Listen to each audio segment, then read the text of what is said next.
印度也是一样，到目前都一样。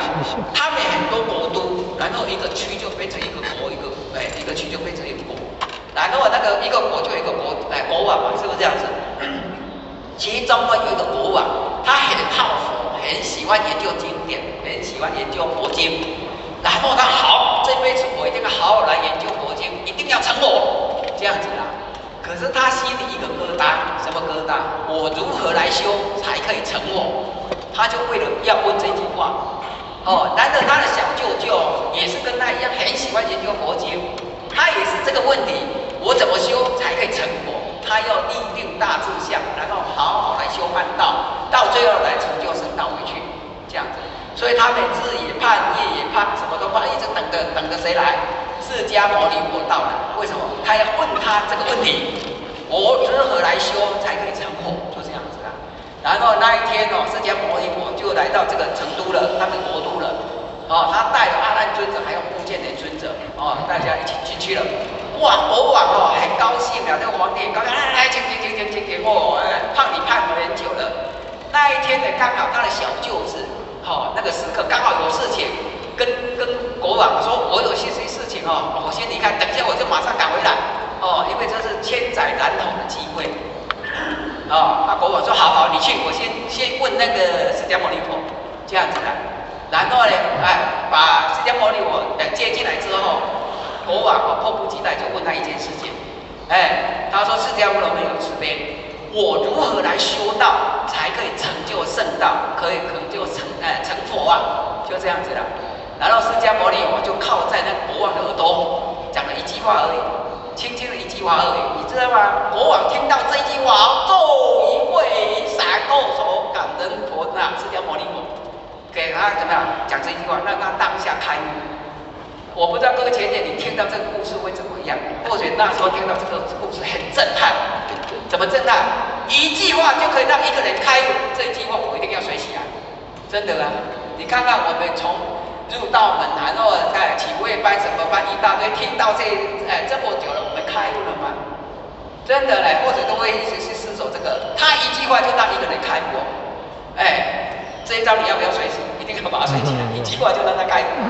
然后呢，国王是不是拜好了？感谢释迦牟尼佛了。刚好他的小舅子事情办好了，又进来了。然后事情还没有发生之前呢，那个阿难尊者跟目犍连尊者他们就在后面嘛。他说：“佛陀，他是不是有神通啊？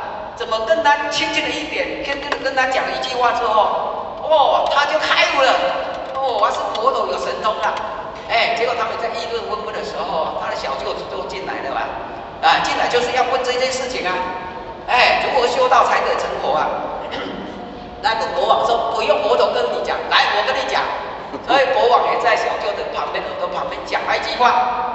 小舅子当下开悟呢，也是跪下来感谢国王的慈悲呢。各位姐姐，那一句话是什么？修道。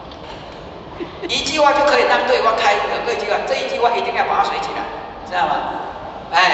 他这一句话就是什么？你本来就是佛。开悟了吗？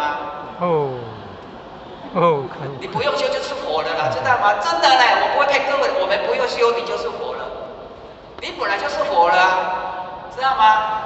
所以我说圣人，我在强调这个圣人，你本来就是圣人的，知道吗？可是你要先认识你的圣人，你要先认识你的佛性，你就是佛。你不认识你的佛性，你就不是佛，知道吗？为什么六祖坛经跟我们讲啊？不是本心，随法无异。不是就是你不认识你的佛性，各位学姐，你学什么都没有用，我不会骗各位的，真的。六祖坛经这一句话太重要了，你一定要抓到你的佛性，认识你的佛性，好好去认识它。你的佛性长怎么样？无形无相，可是寂然不动，感而遂通，你可以感动到它，就是你会起念头那一个，就是你的佛性。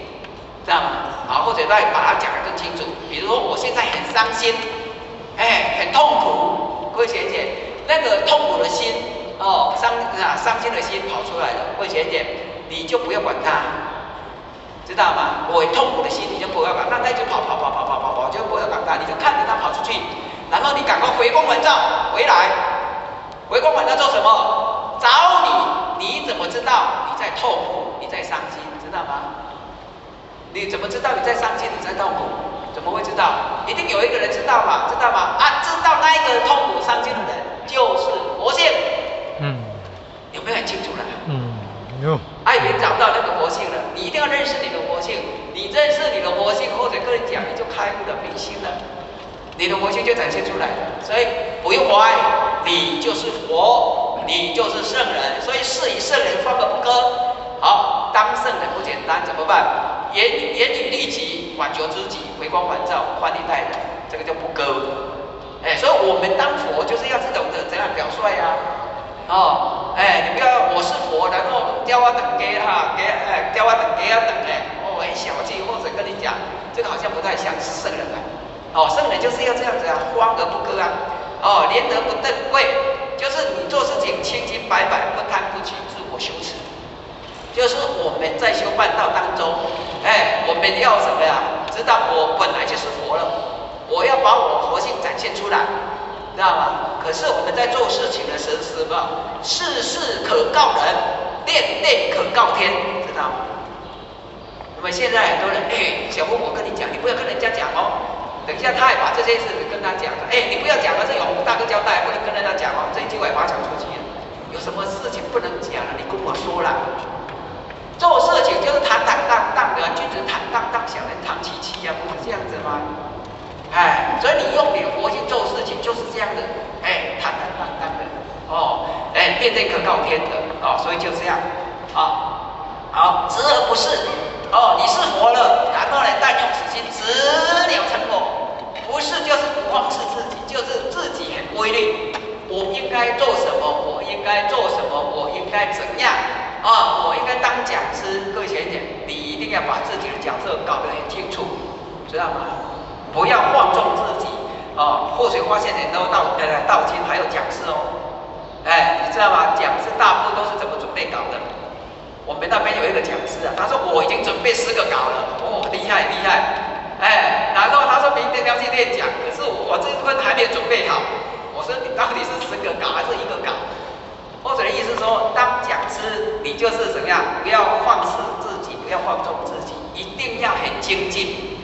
多听多看都写都怎么样？都去研究经典这样子你当讲师讲就很得逞的真的当讲师其实后者也鼓励大家了我们要从基本的讲师开始训练开始，然后成为你们地方的承前讲师。承前讲师还不够，要再起来成为中心讲师。中心讲师在成为我们义和生堂的讲师，知道吗？一直来的。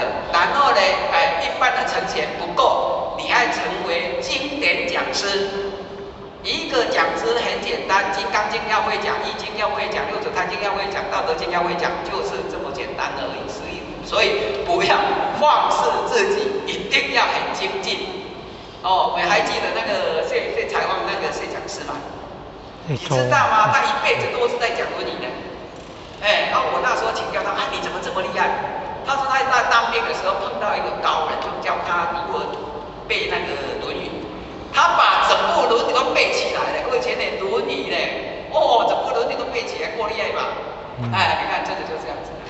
所以各位前面不要放肆自己，这个你就是圣人的。光而不要，什么叫光而不要？你说了很多，讲课很多，然后大家都很喜欢听你的课，然后智化众生也很多。各位学姐，不要就是不要炫耀。我没有做啦，这个都是我本分是不是这样子？因为你是佛你是佛来代天去光布天智的，是不是合情合理？哪里有功德？所以有一个新加坡的前就问后水他说：“永红大哥我如何呢？想我的心我说你是什么心因为他是当讲师的，然后他当讲师觉得是高人一等的很不得了的。他说如何来降服我这个讲师那个骄傲心各位你知道我怎么回答他吗？我就问他说：我问你，你认为当讲师有功德吗？他说没有功德吗？丝毫无功德，姐你知道吗？这个是我们的本分而已，知道吗？你好像碰到一个人他不明理，你就跟他开他，讲几句话，让他有所领悟的，就是这么简单，何来的功德？哦，既然没有功德，你怎么只会执着功德？知道吗？就好像说，各位学者，我们今天来财师、法师、无畏师，有功德吗？我所以问各位，你在家里煮饭的时候，你会不会说，我功德无量？不会嘛，对不对？你在家里场地的时候，你会说，我功德无量？不会嘛？为什么？因为你自己这个是我本分的事情，我应该做的事情嘛，对不对？我们把它转化回来。我们今天来佛堂，财师、法师、无畏师，你也把它当做自己的家嘛？你会当做这样子有功德吗？知道吗？我来这里煮饭没有功德，我来这里无畏师没有功德。各位姐姐，这个没有功德才是真正的大功德啦！你看看这个道理多棒！知道吗？不执着功德才是真正的大功德。这个《金刚经》里面讲，那个心态很重要啊。好，最后呢，济公我跟我们讲：天之使者，敬而受事，任职则失名利，达上则失尽显，不随俗而雷同，不逐声而议论，不产上而慢下，不喜富而厌贫。所以这句话就是跟我们讲，你今天你是当领任的，好把领任做好；你是当助理的，好把助理做好；你是当组长，好把我们本分统统做好。你是一个服务人的，就把服务工作做好，知道吗？所以叫做天之使者，敬而受事。你不要去管领还是怎么样啊？你不要去组长的那个管领任怎样啊？你管那么多干什么？管好自己最重要，知道吗？在家里也是一样，你不要一直老是管你老公怎么样，你不要一直管老婆怎么样。我跟你讲，要求自己配合对方，你是很快乐的人；你要求别人来配合你，你是会很痛苦的人，相不相信？这是我结婚40年的心得。所以你看，凡事都要求别人配合别人就好了嘛，凡事要求自己来配合别人嘛，这样你就会开心啦，对不对？你不要一直要求别人啊，你一直要求他，绝对改不了了，你看他改不了，你要求他，他很痛苦，你也痛苦啊，为什么要这样子呢？我们要求自己来改变，跟他配合就好了嘛，所以他后面讲，这个就是说，我们就是要怎么样？对上不谄媚啊，对下不慢下。谄媚就是谄媚了而已啦，对下面你要一视同仁的。各位姐姐，这个叫做见性是公，平等是德，就是这样子。因为时间到了啦，所以今天呢，很懵懂的、参差的跟各位分享。这个叫做为正篇，为正篇就是用你的佛性带动你的六根，这个叫为正。好，很多不足的望请我们主持是最荣光，也请我们前人、副前人、各位点来师、各位领任组长、各位坛主、各位前贤多多包涵。所以恭祝大家身体健康，万事如意，到我们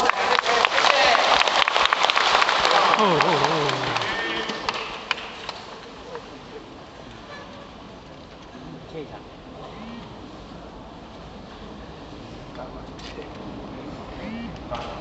感谢讲师慈悲，请到。好了好了。